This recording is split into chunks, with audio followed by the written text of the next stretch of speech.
Welcome to another episode on the Dalc Blueprint. 13 years ago, a man stood alone and dared to ask a dangerous question. What if a degree isn't the only key to success? That man was Professor Humphrey Oborah, an educator, a disruptor, a visionary. While the world clung to tradition, he saw the shift coming. If you know your package at the time of your birth, if you know the reason for which you are brought onto this earth, if you have a vision for what you want to succeed in, and you want to listen to some few people who are criticizing you, yet you also know they have not researched, they don't have any background about what you're doing, then indeed, you're a fool. I knew from day one that we had a problem in our education system when I stepped in the United Kingdom, because what they're doing is not exactly what we used to do more than 30 years back. I knew very well a number of people that were very intelligent in class, but they did not do very well in the final examinations, and they ended up doing extremely very well in business. I knew too well many others that had dropped out because of lack of school fees and traveled very hard to change a C- grade to a C+ so that they could join public universities. I know too well many young people that could have accelerated and skipped many classes and be able to obtain their degrees sooner. I knew many people with a lot of life and work experiences that were denied access to university education just because they did not have those papers. So I decided, for the sake of the many of my colleagues that were denied access to university education just because they lacked school fees, I knew many extended families where girls were pregnant at the penultimate time of examination. And they failed not because they're stupid, but because if you're pregnant, you cannot be able to revise, you cannot concentrate, you cannot be able to achieve the expected grade A, and then you just cut off because people imagine just because your grade is low, you did not make it. For the sake of my friend who obtained a C- and struggled to use a typewriter to change a C- into C+ so that he could get admission to public university. For the many parents that witness their children commit suicide because their anticipation and aspiration seemed completely locked out. For the many people that gave up, frustrated, started to do other businesses, formed big companies, and the universities were sending their graduates, their master students to them on attachment. Yet when they went to join those universities, they were asked for their papers. For these people, I had a big motivation. I had a big vision for them. I wanted something very different in the education sector. So I decided to start the long, difficult road in terms of making sure that education works on the basis of talents and gifts, that education is also embedded in work and life experience. I thought these were extremely very good and exciting things to deal with.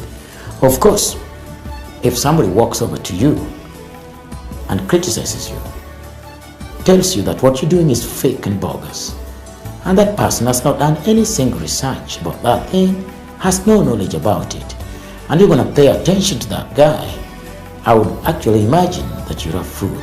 Because today, the revolution he predicted is happening, but not in class, not in a dusty textbooks, not in lecture halls. It is happening on TikTok, on YouTube, in garages, in code, in music studios, in workshops. It's happening in real life. Something very special. When I joined school, the headlines I see in today's newspapers were still there. Thousands to miss from one places, thousands to miss university education.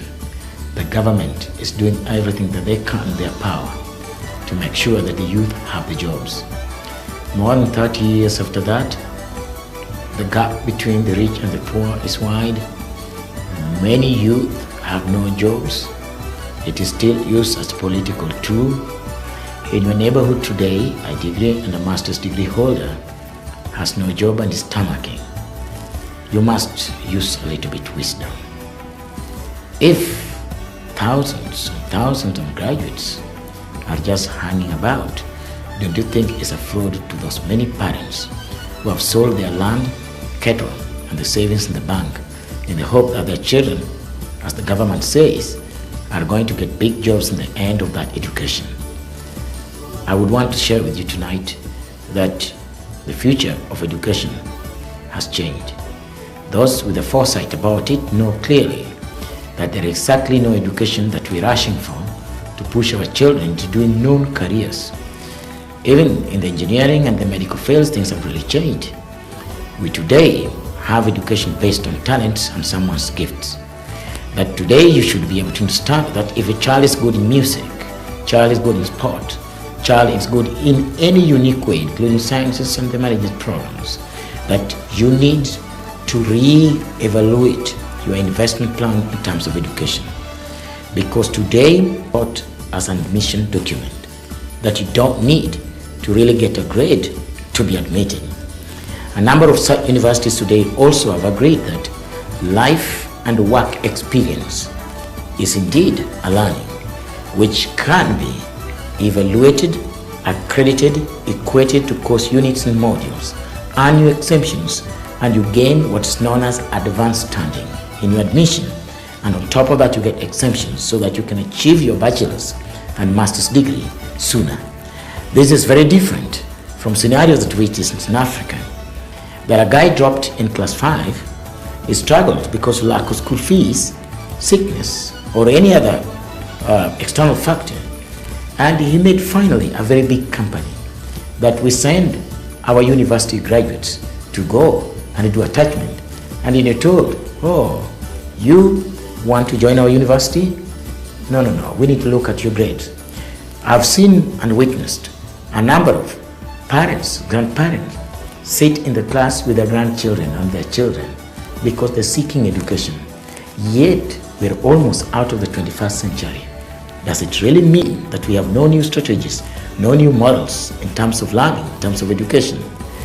I can confirm to you that in my office, I always did keep on insisting that children, although they're endowed with great talent, they still want to push them to do medicine, want to push them to become lawyers.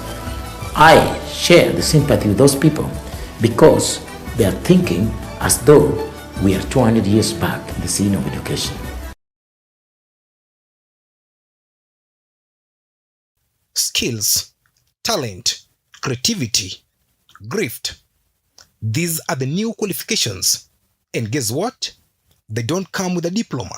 Stay in school, get good grades, get a job, cute advice. But this is 2025. Jobs are changing. Degrees are dusty. Skills are currency. And they all started the same way, not in school, but with a spark.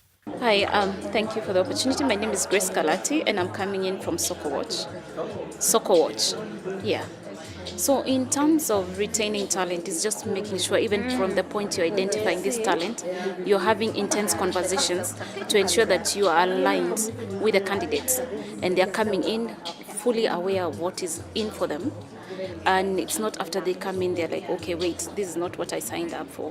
So from the very beginning, ensuring that you're not only talking about the organization goals, but aligning with what the individual really is looking for in terms of their career, in terms of their life, and ensuring that you're on the same page. So my name is Connie Motimo. I am from Liberty Eagle. It's a holding company that manages a number of international franchises. And regarding talent, I would say that I think that is one of the key things in HR because that is how you're able to, actually through succession planning, you're able to plan for your talent, you're able to plan for the company's succession planning, and that way you ensure that there's no gap, you ensure that you have the right talent at the right place, doing the right thing, and they understand what is expected of them. So my name is Viola Chepchumba, and I'm from Human Needs Project, aka HNP Kenya. And the way we identify new talent and nurture it, it's some of the surveys that we do, whether it's internal or external. So we could be doing in-house training to identify them or external. So once because you cannot easily identify talent at the start of a new job. So once they go along and then you discover this talent, would you like to let them grow? So in various ways you challenge them. like in various projects. Let's say we do photography, so we challenge them with several projects. So the outcome will let us know that this person has this talent and it's a new one that we had not discovered it. So how are we going to build him? You must ask yourself, how do they get into the organization? At that point of entry, you should have already shifted and sifted the kind of people that you want at every level. Now, for me, what I do is in talent management, we think of the next two turns in terms of I'm not recruiting for the current position. I get the current position right, but I must recruit this person for the next two positions. That way I'm developing the correct pipeline for the next level and for the next leaders. African Talent Company is not just about recruitment. We're about consulting, about generalist HR, about analytics. So an event like this is very critical for two reasons. One is we've also understood what the shortcomings of HR in the African spaces. So as a business, what we're providing is a service of not just identifying the right talent, but identifying the lack, or rather the attention span that candidates, recruiters, clients have, what their needs are, and matching that. So it comes down to everything from your analytics, to what the shortcomings of the business are, to what the needs are of the individual. So it's not about identifying the talent and then just fitting them into a slot. The talent value management one was around shifting from this 9-block performance potential grid, which we realize with all the clients that we're working with is not really working well. It's not achieving the goals that it's supposed to they set out for. And so what we've done is we've kind of said let's rethink that and change from a 9-cell grid on performance and potential to more of a talent value line. So something that's going to be help us to understand the value that person's talent is bringing to the company. So we look at the ability of the person to do the job, the ability of that person to change to do a different job, and the commitment that they have to the business. We've spoken about how to recruit for staff, the right way to go about it when we look at talent strategies. We've looked at how to plan for succession, so people moving up in companies, making sure that we've got talent pools so that people are always there when we need them from a succession perspective. We've looked at how do we bind that talent, so if we have it, how do we make sure that it doesn't leave us, and then obviously how do we manage the talent we've got. So high performers and high potential people, how do we identify them within organizations, and how do we make sure that those people are on the right track. So if people understand their trajectory within an organization and their career development, that in itself lends itself to people staying with organizations. They understand their value, they understand what they're being developed for, and their progression throughout the company. Professor Oborah didn't just challenge the system, he predicted the future and the rise of a new kind of learner, the fearless, the self-taught, the unstoppable. So now, the world asks you, are you learning to blend in or break through? Are you chasing grade or greatness? Because talent-based learning, it is not coming, it is here. Unemployment is one of the most serious cases that continue to affect the young people of this country. And talent development and showcasing is one of the avenues that we can use to create employment among the young people. This can be done through whatever the MD has talked about, the studio machinani that is being driven by KBC. We have these stations where young people can go record their talent in terms of either visual or audio. And you also have an outlet. We have about 21 radio stations. We have about 2 major TV stations here. And therefore, they do that at zero cost. And this is what the government is doing in terms of promotion of the talent of the young people so that they can also earn a living from that, apart from them getting a platform to showcase their talent.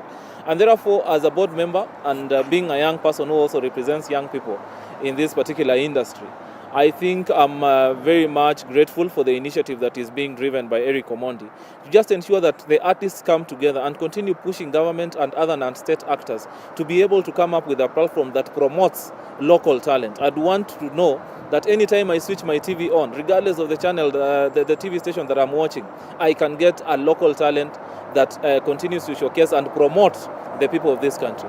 And probably lastly on my part, there are several avenues that we are talking about and deliberations that will continue with the president of Kenya Artists together with his team, so that we can be able to come up with even an activity or an event that will continue, to build platform for these artists and, give them a platform to showcase their talent, their skills and expertise in whatever avenue or in whatever way they think that it will be important for them to do that. And lastly, it's just to call upon all the Kenyan artists to continue supporting Eric Omondi, all the Kenyan people to continue supporting KBC, because our vision basically is to inform, to educate, and to entertain the Kenyan population, and therefore we are going to live to the expectations of the Kenyan people in as far as the mission of KBC is concerned, and also to call upon all the Kenyans to tune into KBC or in our various TV stations and radio stations to continue supporting us, so that we can also support the artists and the young people that are behind us. Thank you. Would you prefer having a degree or having the skills itself? I'll give them in form of orders. First of all, I'll say skills are very important. Yeah, skills are very important kwa sababu zinaku-equip na all the necessary, all the dimensions of doing a particular job. So utapata ukiwa na skills utajua kufanya A to Z. But unajua ukiwa na degree, you'll only be given the information and the knowledge. The practical part of it is somehow not shallow, but slightly on the lower side as compared to the skills. We've evolved. Look at the CBC system that we are having now. They are concentrating more on talent and skills. And of course, we are not underrating education, but I think you need to look at somebody's strength. If somebody is very, very clever, like if they're very good with mathematics, they can do the skill. I mean, they can do the university. But there are people, you take them to class, they are not getting it. But you take them to the street, they shine. In the current situation in Kenya, most of people are jobless.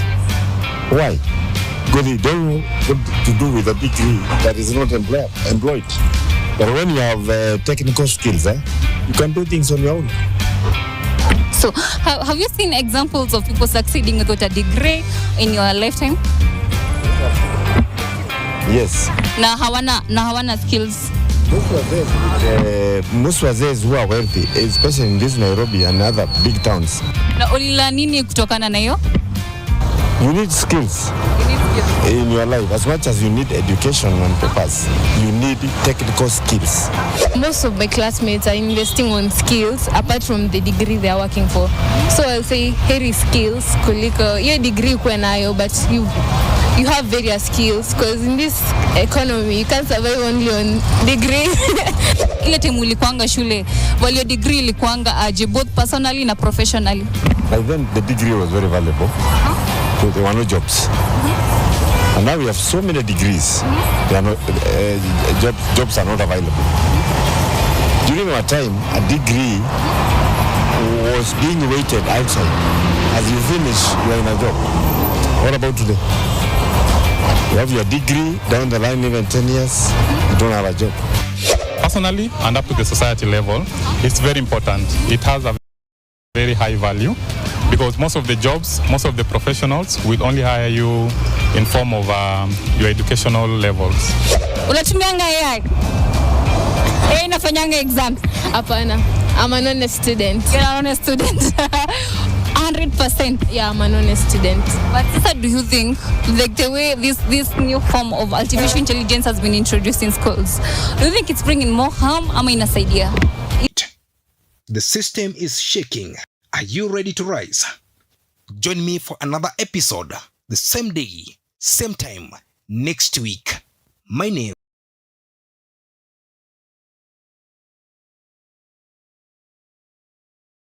Welcome to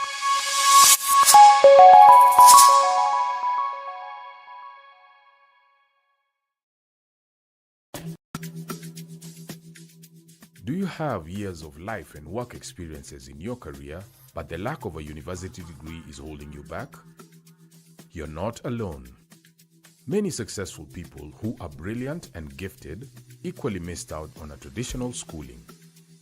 But what if your life and work experiences on the job could count towards a college degree? Well, guess what? They can. Introducing Matric, the revolutionary program that turns your real-world experience into college credits. Built a business? Managed a team? Matric can translate those skills into a bachelor's, master's, or even PhD much faster and at much lower costs. Don't let a mere lack of academic papers hold you back.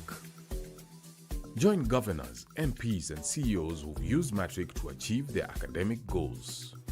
Matric experiential accreditation clinics are now open in Nairobi, Mombasa, Kisumu, Nakuru, Meru, and Eldoret. For more information, call us or visit our website.